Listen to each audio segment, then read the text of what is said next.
Adalah gambar sistem pencernaan makanan pada manusia, ya, di mana sistem pencernaan terdiri atas rongga mulut, kerongkongan, lambung, usus halus, usus besar, dan yang terakhir adalah anus. Jadi, tugas dari organ pencernaan pada tubuh yaitu yang pertama menghancurkan makanan menjadi bentuk yang lebih halus dan menyerap zat-zat makanan yang larut sehingga masuk ke dalam darah dan mengeluarkan zat-zat yang tidak dapat dicerna oleh tubuh.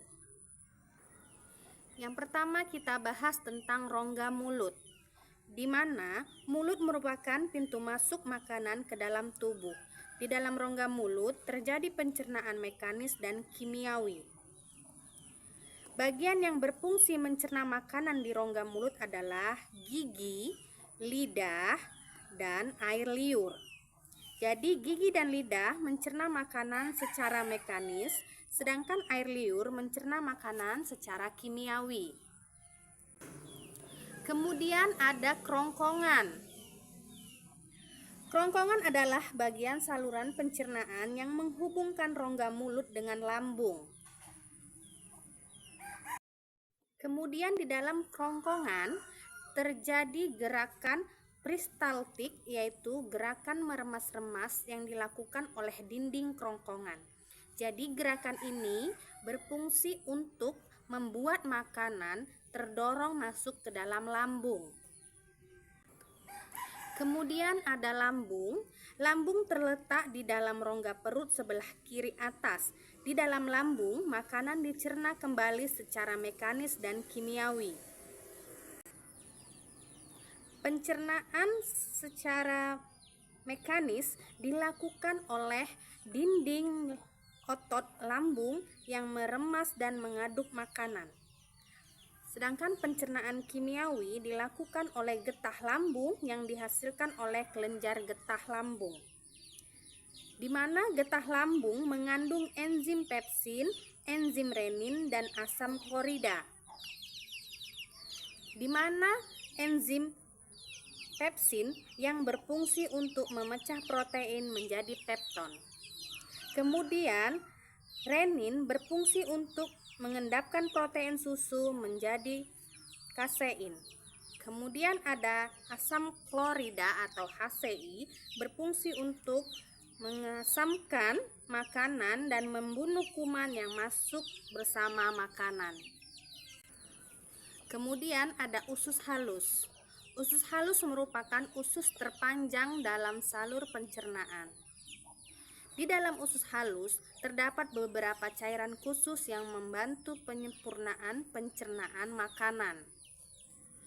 Usus halus terdiri dari 3 bagian. Yang pertama adalah usus 12 jari,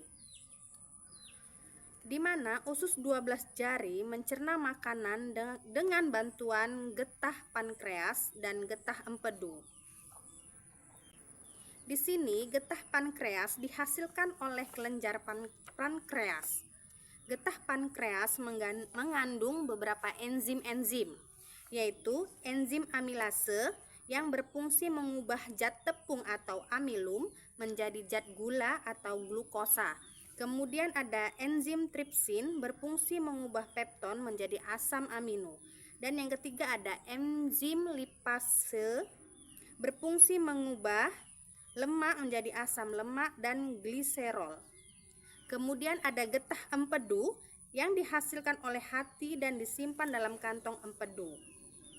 Getah empedu ini berfungsi untuk mencerna lemak. Jadi selain usus 12 jari ada usus kosong. Usus kosong terletak di atas usus 12 jari dan usus penyerapan. Dinding usus kosong mempunyai kelenjar yang menghasilkan getah pencernaan. Kemudian ada usus penyerapan. Usus penyerapan merupakan tempat penyerapan sari-sari makanan. Sari makanan diserap oleh pembuluh darah sehingga masuk ke dalam aliran darah. Kemudian darah mengedarkan sari makanan tersebut ke seluruh bagian tubuh. Kemudian ada usus besar dan anus, di mana usus besar bersambung dengan usus halus di rongga perut bagian bawah sebelah kanan. Usus besar terdiri atas usus besar naik, usus besar melintang, dan usus besar turun, di mana permulaan usus besar disebut dengan usus buntu. Di bagian usus buntu terdapat tambahan usus yang disebut umbai cacing.